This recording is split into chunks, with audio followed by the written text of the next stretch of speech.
cuando volvieron de Babilonia con Esdras, Nehemías, con Zorobabel, pero Herodes lo amplió y lo llenó de oro por todas partes, un templo increíble, un templo tremendo.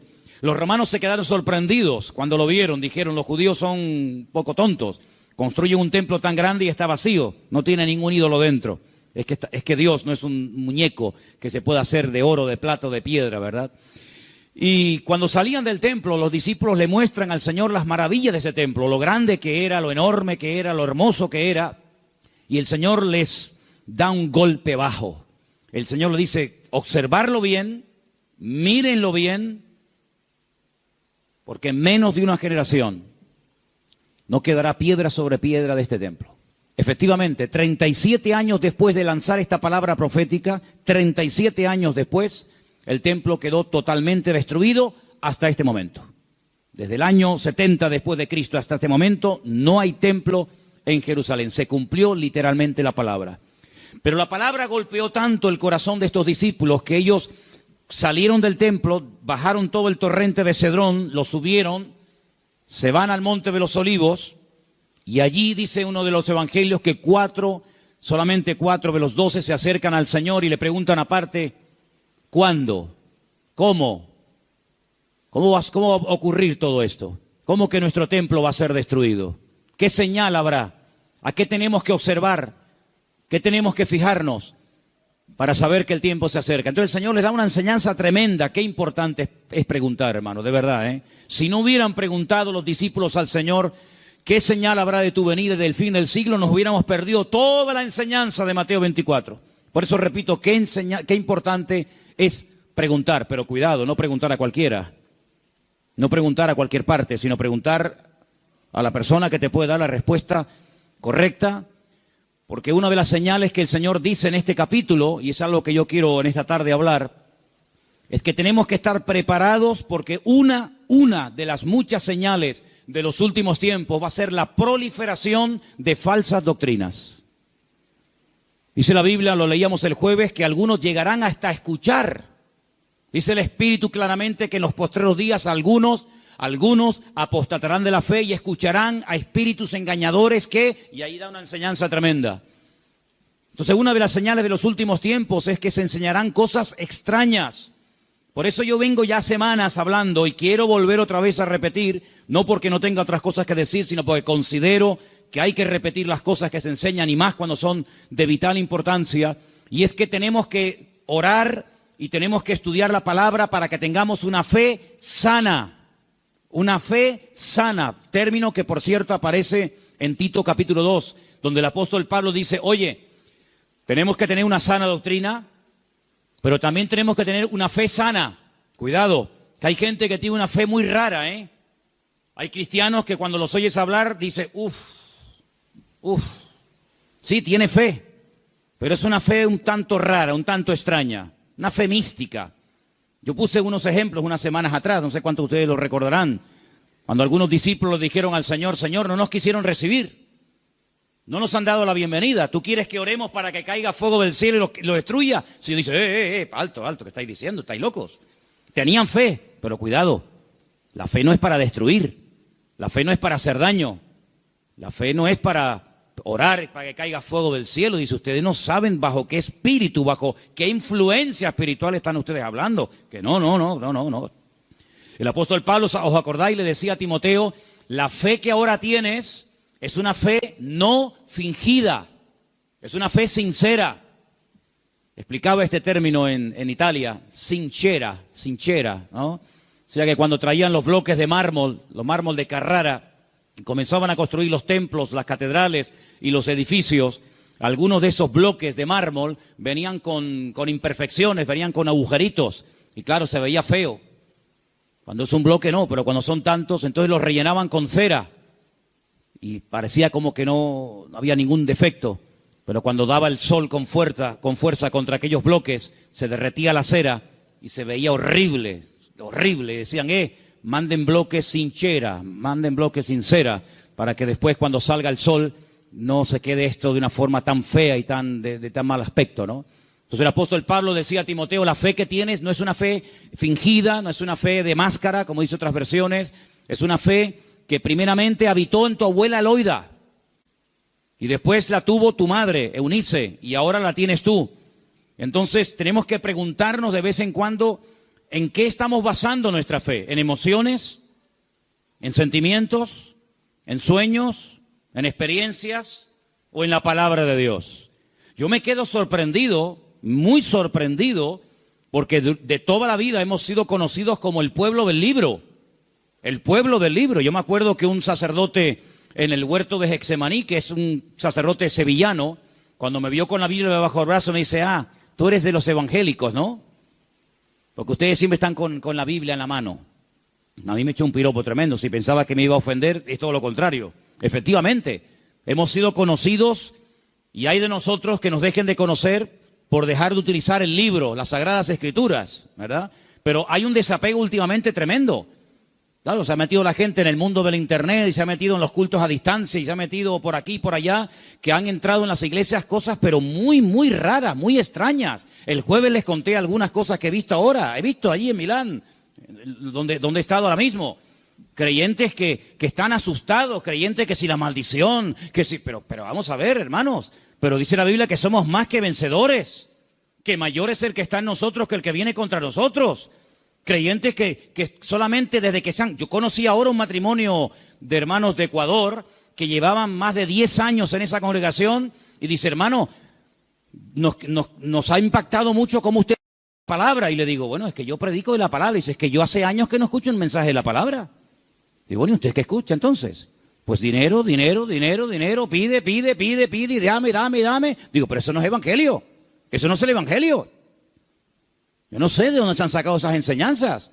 Hay predicadores que solamente tienen un tema monográfico, solamente saben pedir y no hablan de Cristo, no hablan del amor, no hablan del infierno, no hablan de la ira de Dios, no hablan del cielo, no hablan de la salvación. No, solamente tienen una obsesión y claro, prosperan, pero ellos, los demás no, solamente prosperan ellos. Y se autofinancian con su don y se pegan la gran vida asustando y manipulando y tergiversando la escritura. Y esto hay que denunciarlo, ya está bien de hacer el tonto, ya está bien de decir, bueno, es que son siervos de Dios. No son siervos de Dios, ellos se llaman siervos de Dios, pero la mayoría de ellos utilizan el púlpito para pegarse la gran vida y lo último que hacen es predicar la palabra, cosa que deberían de haber hecho siempre toda su vida. Y una de las cosas que tenemos que tener bien claro en los últimos tiempos es que van a proliferar falsas enseñanzas y falsas doctrinas. Y los sobreénfasis, qué peligrosos son los sobreénfasis, hermano. Déjeme que me explique. Tenemos que predicar todo el consejo de Dios. ¿Cuántos dicen amén? Toda la palabra de Dios. No podemos estar todos los días comiendo espagueti por la mañana, espagueti por la noche, Pero hermano, está bien, a mí me gusta la pasta, pero 365 días comiendo lo mismo. Pues cuánta gente, hermanos, solamente saben un tema y lo sacan de ese tema y no saben nada. Que si el dinero, que si las profecías. ¿Sabe cuánta gente, hermano, van a las congregaciones para que alguien ore por usted y le den una palabra y le den una profecía? Mire, me leí hace unos días la biografía de la señora White. Madre mía, pero es un disparate. Una señora que dice que llegó a tener 2000 visiones y sueños proféticos. 2000. Y cuando murió, dejó más de 70 libros. Los disparates que esa señora enseñó. Claro, le dan un sobreénfasis ¿a qué? Al día de reposo, sí, pero es que espérate un momento, es que la Biblia no solamente el día de reposo. Hay otras muchas cosas. Si te crees que porque guardas esto y no cumples con todo lo demás, te vas a salvar, te equivocas, amigo.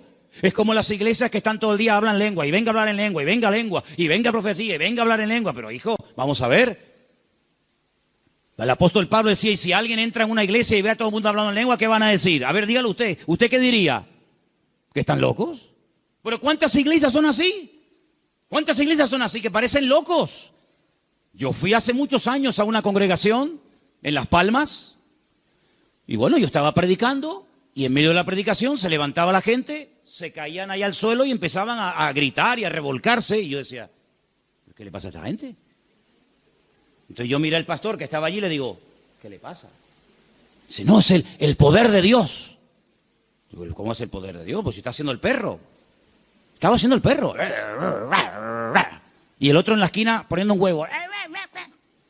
Digo, ¿pero qué poder de Dios? La Biblia dice en Romanos 12 que el Señor es nuestro culto racional.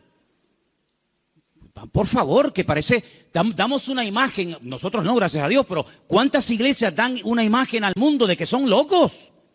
Y ya está bien, hermano, de callarnos, y ya está bien de decir, bueno, son así. No, son barbaridades que avergüenzan al evangelio. Y tenemos que denunciarlo, porque el que sabe hacer lo bueno y no lo hace, es copartícipe con eso.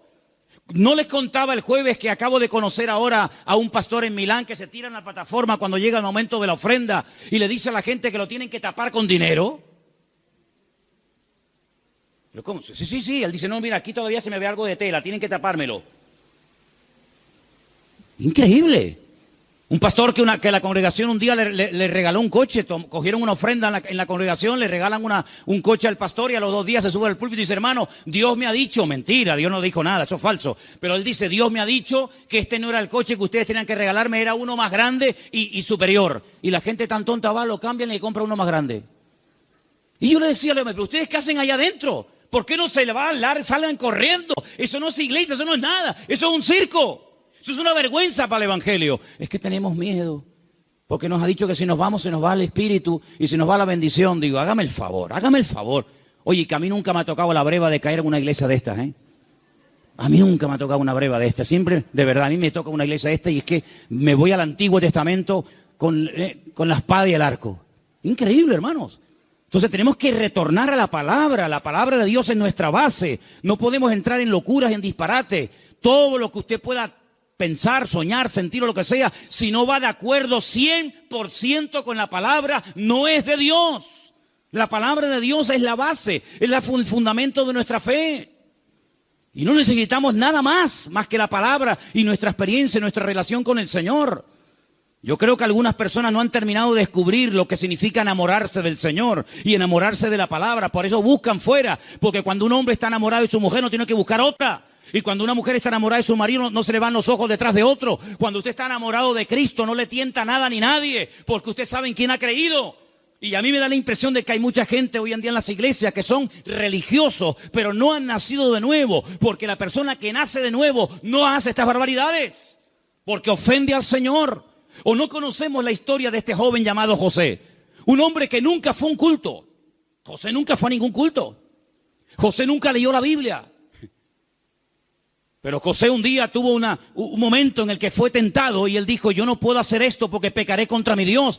Y uno dice, pero ¿cómo sabía este hombre que eso era pecado? Porque él tenía comunión con el Señor. Y cuando una persona tiene comunión con el Señor y conoce al Señor, sabe lo que le agrada y lo que no le agrada al Señor, aunque no lo hayas leído. Porque el Espíritu Santo que mora en ti te da testimonio de que eso es o no es la voluntad del Señor. ¿Cuántos dicen amén? Entonces hay que retornar a la Biblia, hermanos. Claro, hay gente que se atiborra de libros y venga libros. Hermano, este es el libro que Dios nos ha dado. Escudriñar las Escrituras, dice la Biblia, porque ellas son las que dan testimonio de mí. Y mire, hermano, yo antes de irme para Italia les comentaba de aquellos 10 leprosos, ¿acordáis? Aquellos 10 hombres que bajaron de las montañas porque tenían fe, pero momento. Yo les dije a ustedes y espero que no hayan olvidado esa enseñanza, porque para mí es de vital importancia. Ellos tenían fe, por eso bajaron de la montaña. Ellos tenían fe, por eso clamaron al Señor. Pero el Señor no los sanó así instantáneamente, sino que el Señor les dijo, id y mostraos a los sacerdotes. Ellos no sintieron nada. Ellos no vieron nada. Ellos seguían estando leprosos. Pero ellos en obediencia se ponen a caminar y mientras caminan, automáticamente se produjo el milagro. Por eso, ¿se acuerdan cuando yo les dije que fe más obediencia es igual a la bendición de Dios? Por eso hay gente que tiene fe, pero no crecen, no maduran, porque es una fe a veces extraña, envenenada, contaminada, porque han estado en tantos sitios que, permítame la expresión, tienen un potaje en la cabeza. Pero cuando usted conoce al Señor y a su palabra, y usted tiene una fe sana, bien encaminada en las cosas del Señor, usted sabe que la fe, si no tiene obras, y la fe, si no obedece al Señor, no sirve de nada. ¿Cómo usted va a pretender con la fe que tiene viviendo en desorden, sin poner en práctica los mandamientos del Señor? Que Dios le bendiga. Primeramente tendrá que ponerse en orden para que el Señor pueda hacer maravillas en su vida. ¿Y cuántos creyentes en las iglesias son una cosa aquí y fuera son otra? Sí, tienen fe, pero el testimonio que dan es pésimo. Bendito sea la palabra cuando el Señor dice a través de la boca de Pablo, no me avergüenzo del evangelio, porque es poder de Dios. Espero que el Evangelio no tenga que arrepentirse y no tenga que avergonzarse de la conducta que está llevando fuera.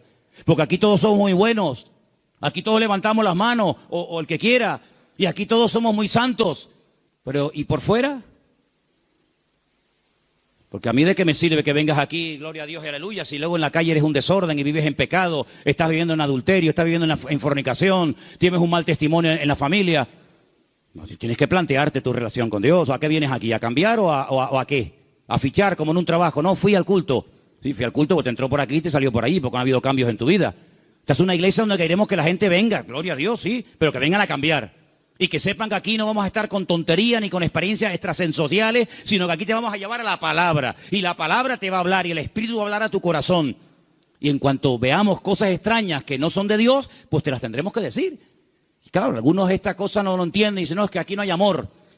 Bueno, si usted entiende el amor, que le vamos a decir lo que usted quiere oír, evidentemente aquí no lo va a encontrar. Aquí le vamos a decir lo que dice la palabra. Y los que estamos, los que vienen, se adaptan a lo que hay, y si no, pues que el Señor le bendiga y que le lleve a otra iglesia. Pero aquí no vamos a ceder ni un milímetro por agradar los oídos, por tener mucha gente, porque si tener mucha gente significa bajar el listón de la santidad de Dios, amigo, hasta ahí hemos llegado. La palabra dice que sin santidad nadie verá al Señor. Me da igual si es fulanito de tal, don fulano de tal. Sin santidad nadie verá al Señor. Es que yo canto, que me da igual. El diablo canta mejor que nosotros. Sin santidad nadie verá al Señor. ¿Qué es santidad? Vivir como Dios manda. Es que yo no quiero vivir como Dios manda. Pues a ver lo que haces. A ver lo que haces. Porque tarde o temprano te vas a sentir confrontado con la palabra. Claro, la carne siempre te va a decir que no pasa nada. ¿No se lo dijo Satanás a Eva? ¿Qué le dijo Satanás a Eva? ¿Por qué no comes? Y dice, porque Dios me ha dicho que si como muero. ¿Y qué le dijo Satanás? No, eso no es así. Tú no vas a morir. Come para que veas. Y le creyó al diablo. ¿Y cuántas veces creemos que Dios está equivocado, que es injusto con nosotros, cuando la palabra del Señor nos dice que en los últimos tiempos el enemigo va a ser tan sutil que muchas veces le va a permitir a la gente tener esa falsa seguridad de creer que estoy en desorden y en pecado, pero Dios me va a bendecir igual? No, mi amigo.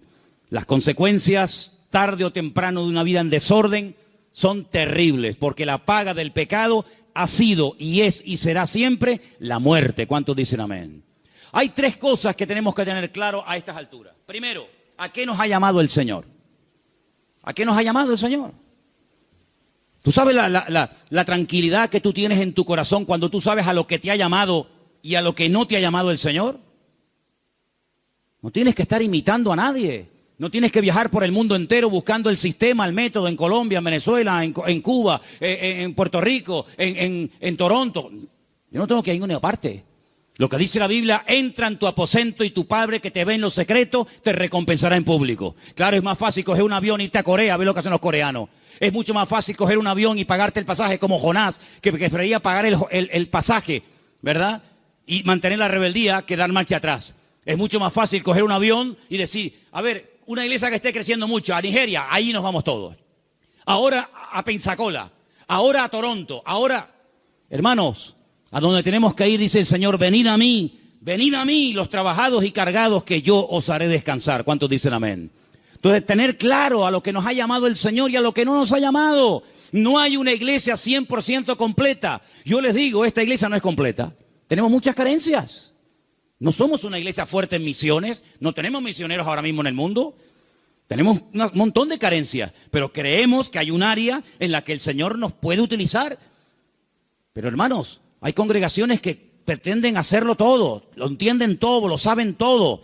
Y la Biblia nos enseña que somos un cuerpo y que nos necesitamos los unos de los otros. Y capaz que lo que el Señor nos ha dado, tal vez no lo tenga el hermano de la esquina, pero el hermano de la esquina seguro que Dios le ha dotado con algo que nos hace falta a nosotros. Y así nos complementamos y trabajamos en el mismo sentir, en un cuerpo en el Señor. ¿Cuántos dicen amén?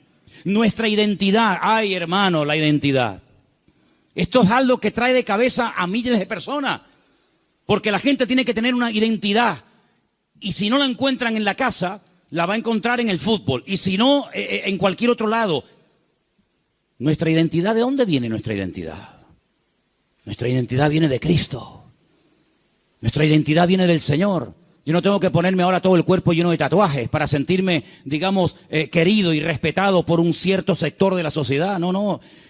¿Sabes qué? Yo he sido aceptado por Cristo tal y como soy, con mis defectos, con mis virtudes y con mis debilidades. ¿Cuántos dicen amén? Ahora, si usted tiene complejos, si usted no se termina de aceptar a sí mismo, pues usted no va a crecer y usted no va a madurar hasta que tú no le des gracias a Dios por el cuerpo que tienes y le diga gracias Señor porque tú me hiciste así, usted no va a poder disfrutar de la vida. Su identidad tiene que venir de la fuente. ¿Y cuál es la fuente de la que bebemos? Nuestro Señor Jesucristo. Eso nos ayuda a descubrir nuestras limitaciones. Eso nos ayuda a saber lo que tenemos y lo que no tenemos.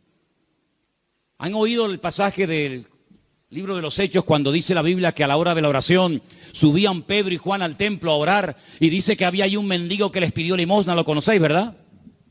Conocido. ¿Qué le dijo Pedro al paralítico? No tengo. ¿Qué? Fíjate tú, un hombre que con la sombra sanaba a los enfermos. Un hombre que oró por muertos y los resucitó. Un hombre que caminó por encima de las aguas. Un hombre que un día fue a pescar, le abrió la boca al pez y sacó una moneda dentro. ¿Te imaginas que no pase eso a nosotros? Un hombre que vio milagros del Señor y dice, no tengo ni plata ni oro. ¿Tú te imaginas que ese hombre fuera un predicador hoy en día? ¿Sería multimillonario? Si muchos son unos mequetrefes que no saben ni hablar en público y viven a cuerpo de rey, tú imagínate un predicador hoy en día que tuviera el currículum que tenía Pedro. Sería algo increíble. Pedro dijo, no tengo ni plata ni oro, pero tengo algo que ni con todo el oro del mundo puedes comprar. Y le dijo al hombre con toda la autoridad, porque sabía lo que tenía. Porque cuando uno sabe lo que tiene, se mueve con autoridad. Y cuando no sabes que tienes eso, pues mejor estate quieto. En el nombre de Jesucristo, levántate y camina.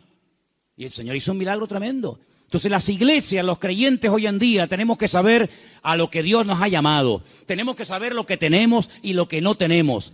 Y darle gracias al Señor, porque Dios con nosotros ha sido tremendamente fiel. Y a unos le da 30, a otros le da 60, a otros le da 100. Y cada uno tiene que saber moverse en el área donde Dios lo ha puesto. ¿Cuántos dicen amén? Pero no escondas, como decía Pierre hace un rato, no escondas el talento bajo tierra. Porque hay gente que a lo mejor tiene un talento, pero no lo usan. Y yo conozco muchos creyentes que no están usando lo que Dios les ha dado. No lo están usando. Están más preocupados en conseguir un buen trabajo que en servir a Dios. Están más preocupados en pagar lo que deben que decir, Señor, yo todavía no sé el don que tengo. Si yo me pusiera a preguntarle a muchos creyentes hoy en día, ¿cuál es el don que Dios le dio a usted? ¿Cuál es el don que Dios le dio a usted? Muchos dirían, no lo sé. Y llevan toda la vida en la iglesia. Entonces, en estos años, ¿qué has hecho? Porque si no sabes a lo que Dios te ha llamado, si no sabes cuál es el don que tienes, la pregunta es, ¿usted qué ha hecho en los 10 años que lleva en el culto? ¿Qué es lo que usted ha hecho? Queridos hermanos, es el tiempo de que le preguntemos honestamente al Señor, y está el año a punto de terminar, Señor, ¿en qué área tú quieres utilizar mi vida? Porque el Señor tiene grandes sorpresas para todos y para cada uno de nosotros. ¿Cuántos dicen amén? Ahora, hermano, escúcheme una cosa. Dios quiere que crezcamos en todas las áreas. Como dije antes, el sobreenfatizar algo, el crecer demasiado en un área, olvidándonos de otras, lo que produce son monstruos. Hay gente que le da un énfasis tremendo a la oración. Y claro, la oración es muy importante, hay que orar, claro que sí. Pero no tienen ni papa, no tienen ni idea de la Biblia. Por otra parte, hay gente que está todo el día con la Biblia, leyendo, memorizando y estudiando, pero nunca oran. Luego, tenemos que crecer con un equilibrio, de tal manera que no seamos como un monstruo que crece mucho en un área, pero nada en otro área. Y tenemos que dedicarle tiempo al Señor a decir, Señor, yo quiero crecer espíritu, alma y cuerpo, como dice la palabra. ¿Cuál fue el último libro que leíste? Sin contar la Biblia. ¿Cuál fue el último libro que leíste? Hay cristianos que no leen nada. Hay cristianos que no leen nunca nada. ¿Y cómo van ustedes a contactar? ¿Y cómo van ustedes a evangelizar? ¿Y cómo van ustedes a dialogar con personas del mundo que no leen la Biblia, sino que leen y están preocupados con otras cosas? Si tú no estás puesto en lo que el mundo habla y comenta, ¿cómo vamos a alcanzarlo si no sabe ni por dónde empieza una conversación, ni por dónde termina?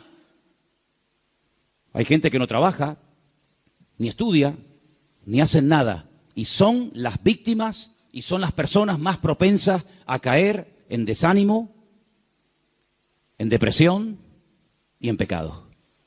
Una vez leí un refrán, no es bíblico, pero decía algo así como, Satanás busca a una persona desocupada para darle una ocupación. Grandes hombres de Dios a lo largo de la historia no cayeron en el campo de batalla mientras servían al Señor. Grandes personajes de la historia no cayeron cuando estaban activos sirviendo al Señor, sino en tiempos de ociosidad, cuando se aburrían, cuando no tenían otra cosa que hacer, porque para pecar hace falta tener tiempo. Por lo tanto, no desperdicien el tiempo, hermano, pídanle al Señor: Señor, ayúdame a utilizar el tiempo. Si tienes tiempo libre, ponte a orar, congrégate, busca un libro, un buen libro para estudiar, para servir al Señor, para prepararte, pero no estés todo el santo día sin hacer nada, porque eso tarde o temprano se va a volver en tu contra y te va a crear grandes problemas. Quiero también comentar algo que para mí es de vital importancia. Hay gente que por la timidez, por el temor, por el miedo al qué dirán, no terminan nunca de dar el paso. Y déjame que te diga que hay una mujer en la Biblia que tenía un tesoro increíble, lo quería consagrar, lo quería entregar al Señor, pero no fue de utilidad su tesoro, no fue de bendición lo que ella tenía, hasta que rompió el vaso de alabastro y ungió con ese perfume al Señor, y dice que toda la casa se llenó del olor del perfume. ¿Cuánto tiempo hace que no caes quebrantado en la presencia del Señor? Hay gente que tiene los ojos muy secos, hace tiempo que no lloran, que no se quebrantan en la presencia del Señor. Viven secos como palos, como aquel valle de huesos secos, que dice que eran muchos, pero estaban secos, no había vida, no había espíritu en ellos. Y le dice el Señor a través del profeta Ezequiel: profetízale a los huesos, háblales a los huesos. Dice que cuando entró el Espíritu de Dios en ellos, se convirtieron en un gran ejército. No seas un hueso seco en un culto, no seas un hueso seco, escucha que te escucha, pero nunca compartes la bendición, nunca abres tu corazón a otras personas que están igual o peor que tú en un momento determinado. Pídele al Señor antes de que finalice el año, que está ya como quien dice a la vuelta de la esquina, poder ganar almas a los pies de Cristo. ¿Cuál fue la última persona que ganaste para Cristo? Yo estoy seguro, no lo voy a preguntar, porque no quiero que te sientas mal. Bueno, sí quiero que te sientas mal. Sí. No, que si no sería falso. Sí quiero que te sientas mal. ¿Cuántas almas has ganado para el Señor en este año? ¿10? ¿5? ¿1? No has ganado a nadie este año. Si yo no gano ni un alma para Cristo en un año, yo me muero. Le diría al Señor: Señor, llévame contigo. Ya mi ministerio se secó, ya se secó.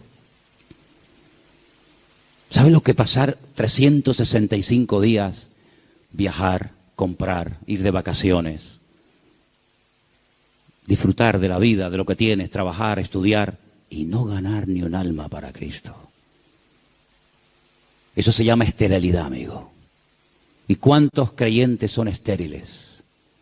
¿Cuántos creyentes son estériles? No han tenido el privilegio de llevar ni a uno en 365 días a los pies de Cristo. ¿Cuántas Biblias has repartido este año? ¿50? ¿25? ¿10? ¿Ninguna? ¿Cuántos folletos has repartido este año para invitar a alguien a un culto? Hablarle del Señor. Esa es nuestra realidad. Esa es la realidad del pueblo de Dios. Por eso cuando me dicen: hermano, ¿por qué hoy en día no hay tantos milagros como hace 2000 años? Que es normal. Porque el nivel de consagración y de compromiso del creyente del siglo XXI no tiene nada que ver con el creyente de los primeros siglos de la era cristiana. Aquella gente vivía para y por Cristo. Estaban obsesionados con el Señor. Hoy en día es muy, muy, muy difícil encontrar a uno en una iglesia que tenga las ideas claras, que dedique tiempo a la semana, 1 hora a la semana, un par de horas a la semana, para decir: ahora no voy a trabajar, no voy a ni móviles, ni internet, ni nada, sino voy a salir a la calle a ver si el Señor me pone a alguien en el camino, voy a evangelizar a un chico en el parque, a una señora que esté por ahí caminando. Es muy difícil encontrar a jóvenes, incluso hoy en día, obsesionados por Cristo. Yo le decía hace poco a un pastor: en mi época, cuando yo me convertí al Señor, todos los jóvenes en mi iglesia solamente queríamos una cosa: ir a la escuela bíblica, prepararnos y servir al Señor. Esa era la obsesión. Llegamos a ser hasta criticados, Algunos de la congregación decían, pero ¿ahora qué pasa? ¿Que todo el mundo se quiere ir al seminario y prepararse para servir al Señor? Hasta recibimos crítica en aquellos tiempos. Y en aquellos años surgieron un montón de pastores que hasta el día de hoy, son los que están. Pero pastores que ya tenemos 50 y pico años largos, porque te hablo hace ya 30 y tantos años atrás. Bueno, pues 35 años han pasado desde que yo estoy sirviendo al Señor y yo no he visto que ese deseo de servir al Señor a tiempo completo, como misionero, como pastor, como evangelista, como lo que sea, se ha ido diluyendo, se ha ido perdiendo. Y tú puedes observar hoy en día en los púlpitos que los pastores pues ya tienen de 50 años para arriba, si no más. Dime qué pastor hay, nómbrame 10 pastores en Tenerife que tengan 21 años como yo fui el primer pastor. Bueno, yo fui pastor con 19, pero dime 5 pastores en Tenerife que tengan 20 años y que sean pastores en este momento con 20 años. Ni uno. En mi época todos teníamos esa edad. Empezamos con 19, 20, 21 años hasta ahora. Tenemos que recuperar tantas y tantas cosas. En mi época no había la mayoría de las cosas que hay hoy en día. En mi época no había WhatsApp, no había internet, no había páginas web.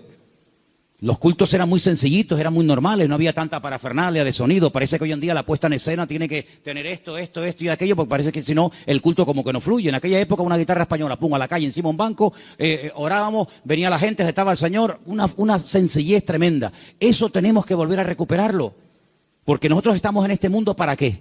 ¿Para qué estás tú en este mundo? Y bien, ¿para qué estás? Para llegar a una edad y decir, bueno, yo ya tengo mi casita, mis mueblecitos, mi paguita. Qué vida tan triste, perdóname.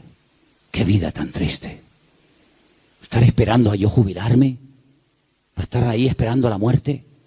Este verano, cuando hice a un pueblo, había 3 personas en el pueblo. 3 personas en un pueblo, allí arriba, en los cañones del Sil, en Galicia. Cuando llegué, hablé con esos 3 viejitos y le digo, ¿qué tal? ¿Cómo están? Los 3 al momento me dijeron, aquí estamos esperando la muerte. Digo, ostras. Yo déjame dar un paso atrás, no sea que me pase a mí algo también. Dice, los jóvenes se han ido todos. Los jóvenes del pueblo se fueron. Y aquí estamos esperando a la muerte. Digo, madre mía, pero qué futuro de vida. Que le puede venir dentro de 6 meses, dentro de un año, dentro de yo qué sé cuánto. ¿Y tú qué estás esperando? Si tú pudieras hoy tocar un botón y apretando ese botón consiguieras lo que tú tanto quieres tener en la vida, ¿qué sería lo que tú más anhelas tener? ¿Pasa ese botón por agradar y honrar al Señor? Yo quiero que en esta noche nos hagamos estas preguntas, hermanos. ¿Qué estamos haciendo con nuestras vidas? ¿Qué estamos haciendo con nuestras vidas? ¿Sabes? Hace unos días pensaba lo mismo que llevo años pensando. Se nos ha ido otra vez el año. Hoy es 20, ¿no? 20 de noviembre. Pero sí que parece que el otro día estábamos en el retiro con el pastor Antonio en el Puerto de la Cruz. Y yo me acuerdo que el otro día tuvimos el retiro donde hablábamos de Amalek. ¿Se acuerdan? Pues, ¿cómo puedes pasar tanto tiempo? Y el campamento de jóvenes ya pasó. Y las vacaciones de verano se fueron. Otro invierno más. Y ahora, este mes, así, volando. Llega diciembre y otro año más. Hermanos, algo tiene que cambiar en nuestras vidas. Te tienes que replantear tu tiempo, tu vida, tu juventud, tu matrimonio, tu familia de una forma diferente. Tú no puedes ser un parásito en una iglesia. Tú no puedes ser una persona ahí sentada 1 año, 2 años, 4 años, 5 años, 10 años, 30 años. Uy, se murió el hermano. Señor, toma, te lo mandamos. Otro para arriba. No, hermano. Sea una oveja productiva. Involúcrese en las cosas del Señor. Tenga ilusión por las cosas del Señor. Y yo creo que si nosotros verdaderamente buscamos al Señor de todo corazón, hay tantas cosas que podemos hacer todavía para el Señor. Yo, hermano, yo tengo más ganas de servir al Señor que nunca. Pero yo no quiero que esta iglesia sea un freno para mi vida. Yo no quiero que esta iglesia se convierta en un tapón para mí. Yo tengo mucho más visión que estar aquí.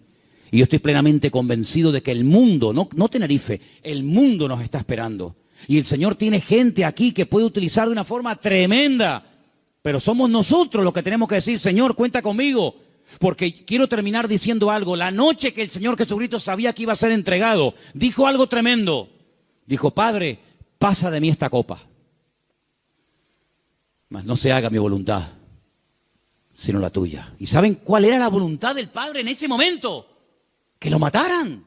Es increíble. El año que viene va a ser un año muy interesante, ¿eh? Créanme, ¿eh? Va a ser un año tan interesante. Porque ya empezaron los dolores de parto, pero los dolores de parto no duran siempre. No, hermana, yo no entiendo mucho de esto, yo nunca he parido, ¿no? Pero más o menos hablo de la teoría. Los dolores de parto están ahí, pero llega un momento que se acabó el dolor, nace el chiquillo y ya está. Bien. Llevamos años con dolores de parto. Europa ya lleva años en dolores de parto. España ni te cuento. España yo creo que le van a tener que hacer una cesárea dentro de poco. Porque no hay forma de que salga el chiquillo, ¿eh? ¿Vale? Estamos con dolores de parto hace mucho tiempo. El año que viene van a salir muchas cosas, van a parir muchas cosas que se han ahí retenido con dolor. Bien. Estoy recibiendo llamadas de Estados Unidos. Muy interesantes, por cierto. Para muchos, sobre todo para gente de Latinoamérica, más que para gente de Europa, Estados Unidos era el sueño dorado. Yo recibo cada día correos de gente que me dice: he mandado solicitud, he pedido visa a Estados Unidos, me la han denegado, entonces estoy tocando la puerta a ver si usted, no sé qué. No te puedes ni imaginar la cantidad de gente que me escribe cada día de montones de lugares que primero tocan a la puerta del tío Sam. Primero le llaman al tío Sam. Y cuando el tío Sam le dice, por aquí no entra, entonces llaman yo qué sé, a Don Quijote de la Mancha y Sancho Panza, ¿no? Por ejemplo, por un ejemplo. Vean. ¿Cómo van a reaccionar todos aquellos creyentes que se fueron a Estados Unidos creyendo que era el paraíso terrenal? Cuando el señor Trump les diga, usted, y usted, y usted, fuera de aquí. Ay, amigo. A mí se me han abierto muchísimas puertas en Estados Unidos. Me he negado rotundamente a ir. Porque mi confianza y mi refugio no está en América, mi refugio está en Dios. Ahí está mi confianza. Y el libro de Proverbios dice, más vale bocado seco y en paz. ¿Eso qué? Un cacho de pan, pero con la bendición de Dios. ¿Se puede tener un trozo de pan con la bendición de Dios? Sí, claro. ¿Y se puede tener abundancia sin la bendición de Dios? Tan claro, por supuesto. ¿Qué te crees? ¿Que toda abundancia viene del cielo? Ay, amigo. ¿La bendición que es solamente tener o la bendición pasa por ser? Cuidado con eso. ¿Cómo van a reaccionar tantos y tantos que se fueron a América creyendo que aquello era el paraíso terrenal, que ya por fin el sueño dorado se había cumplido y que ahora le digan, vuélvanse a su tierra? Ay, amigo. Ha llegado el momento, hermanos, si no lo veis, lo vais a terminar viendo y entendiendo. Ha llegado el momento que todos los creyentes del mundo, en el único en el que nos vamos a poder refugiar, como siempre ha tenido que ser así, pero parece que se ha olvidado, es el Señor nuestro Dios. Él es nuestro pronto auxilio en las tribulaciones. Me llaman hermanos de Estados Unidos, ya han empezado las pintadas en iglesias evangélicas de hispanos diciéndole, váyanse a su tierra. No te puedes ni imaginar cuántas. Claro, eso no sale en las televisiones. Incluso persiguiendo ya a algunos judíos. Fíjate tú, el país del mundo donde más judíos hay, más que en Israel, es en Estados Unidos. Y ya muchas sinagogas están vendiendo en Nueva York, en New Jersey, en muchos lugares, porque ya están metiéndose con los mismos judíos. Pero es que todo eso está profetizado, hermanos. Todo eso está escrito. Que cada uno tendrá que volver a su lugar de origen. Y allí el Señor va a entrar en juicio con cada uno de nosotros. Así que el único escondedero, el único refugio va a estar en nuestro Dios. Nuestro refugio es el Señor Dios Todopoderoso. No es un país, no es una nación. Mire, si usted consigue aquí el mejor trabajo del mundo y gana miles de euros, pero usted no tiene la bendición de Dios sobre su vida, lo que usted tiene se va a volver en su contra. Porque he conocido a muchas personas que lo que buscan es una salida económica, un bienestar material, pero usted lo que tiene que buscar es la voluntad de Dios. Porque teniendo la voluntad del Señor, estemos donde estemos, el Señor está a nuestro lado. Ahora, si usted cree que el Dios de Estados Unidos es más grande que el de Garcilaso de la Vega, coja el pasaje y váyase mañana sin falta. Pero el Dios de allá es el Dios de acá y es el Dios en todas partes. Y Él es galardonador de los que le buscan. Nuestra confianza no está en los países, no está en los gobiernos. Nuestra confianza está única y exclusivamente en nuestro Dios. En el Dios que nunca nos ha fallado. El Dios que ha dicho, estaré contigo todos los días hasta el fin del mundo. Y el Dios que nos va a enseñar a vivir por fe. Nos va a enseñar a vivir por fe. Ya nos está enseñando hace años el Señor, por lo menos a nosotros, a vivir y depender solamente por fe del Señor.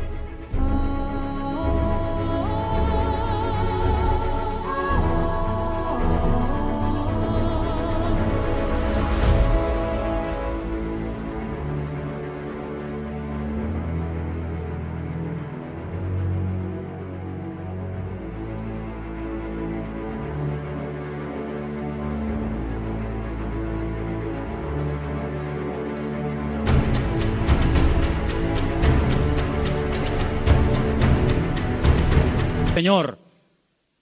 Porque yo creo que esa es la vida que el Señor tiene diseñada para todos y para cada uno de nosotros. Ahora, si usted quiere ser un señorito en el reino de Dios, amigo, si tú quieres ser un señorito, y no remangarte nunca las manos y poner tu mano en el arado y servir al Señor, hermanos, las lecciones se aprenden por las buenas o se aprenden por la humillación. Y yo creo que el Señor hace mucho tiempo nos está hablando a todos y a cada uno de nosotros. No se afanen tanto, no se afanen tanto. Inviertan más tiempo en la oración, inviertan más tiempo estudiando la palabra. Hay algunos de ustedes que no tienen tiempo ni para orar. Algunos me han dicho en alguna ocasión, ay, es que yo voy a la cama tan rendido que hago, Señor, bendito sea tu nombre. Amén. No, duermen en paz, la verdad es que duermen en paz, pero hermano querido, busque a Dios, busque a Dios. Hay mucho camino por recorrer, muchas cosas por hacer. Usted no puede dedicar más tiempo a lo material que a lo espiritual. Por favor, estamos invirtiendo el orden. Si usted dedica más tiempo a lo material que a lo espiritual, aquí está fallando algo. Yo creo que el Señor nos está llevando a un punto y el año que viene va a ser un año muy, muy importante en la historia de la Iglesia, en todas partes del mundo, y el Señor nos está llevando a un compromiso, a una entrega, a una seriedad. Muchos no aguantarán la prueba, yo también se lo digo de paso, hay algunos que están aquí que el año que viene no podrán estar más, porque no aguantarán la prueba, porque la Biblia nos enseña que los últimos tiempos van a ser tiempos peligrosos, tiempos difíciles, pero si usted aguanta y se agarra al Señor, el Señor le va a bendecir, y usted va a ver la gloria del Señor en su vida. Pero no busque salidas fáciles, busque al Señor y lo que el Señor le diga, ni más ni menos, es lo que usted tiene que hacer. ¿Cuántos dicen amén? Vamos a orar, hermanos, por favor, cierre sus ojos ahí donde está. Plantéese esto seriamente, por favor. Plantéese esto seriamente delante del Señor. ¿Qué estoy haciendo con mi vida? ¿Qué estoy haciendo con la vida de mi familia? ¿A dónde los estoy llevando? ¿A qué se están dedicando? ¿Cuáles son las prioridades, los objetivos, las metas en nuestra casa? Tener, trabajar, comprar, trabajar. Hermanos, que somos hijos de Dios, que no somos gente del mundo como los gentiles, que dice que se afanan y pelean por esas cosas. Dice la Biblia que nuestra búsqueda tiene que ser diferente. Que el Señor nos indica que tenemos que buscar primeramente el reino de Dios y su justicia. Y muchas de las cosas que vendrán por añadidura, dice la Biblia. Créame, vendrán. Claro, hay gente que nunca ha visto que le vienen por la añadidura porque no buscas el reino de Dios. Entonces, como no buscas, tienes que buscar tú la añadidura. Pero ha llegado el momento en el que el Señor nos está mostrando que tenemos que doblar la guardia, que vienen tiempos difíciles. Hermanos, les digo algo, se lo dije el jueves con todo respeto. Dele gracias a Dios por la enseñanza que usted ha recibido en estos años, porque hay tantas barbaridades, tantas locuras que se están enseñando desde los púlpitos llamadas iglesias evangélicas, que uno se cae de espalda, hermano. Uno siente hasta vergüenza ajena de las falsas doctrinas, de matrimonios destruidos, de pastores que, bueno, hermano, de verdad, mire, esto daría horas. Vamos a pedirle al Señor, Señor, danos ese amor por ti, por tu palabra. Volvamos al libro, volvamos a las Sagradas Escrituras. Señor, en esta noche queremos pedirte que tú nos ayudes a esforzarnos más por tu reino, a no estar tan afanados, tan estresados, tan preocupados por lo material, Señor. Señor, tú nos has enseñado un modelo de vida diferente. Tú nos has enseñado a depender de ti. Tú nos has enseñado, Señor, a creer en tus promesas, en tu bendita palabra. Y yo te pido, Señor, en el nombre bendito de Jesús, que nos ayudes a aprender las cosas de buena manera,